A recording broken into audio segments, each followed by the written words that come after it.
பொது மருத்துவர்களுக்கான ஆலோசனை கட்டணத்தை உயர்த்தும் பரிந்துரைக்கு ஒப்புதல் அளிக்கும்படி அரசாங்கத்தை மலேசிய மருத்துவ சங்கமான MMA மீண்டும் வலியுறுத்தியுள்ளது.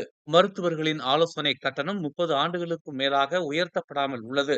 இதனால் கிளினிக்குகள் சிரமத்தை எதிர்நோக்கி வருகின்றன என்று அது சுட்டிக்காட்டியுள்ளது.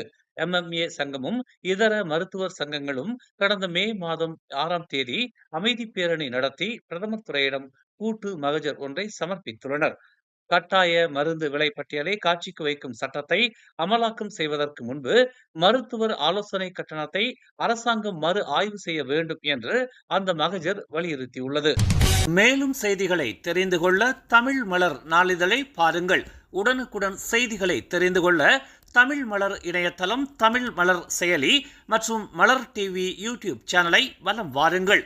எங்களோடு இணைந்திருக்க மலர் டிவியை பதிவு செய்து கொள்ளுங்கள்.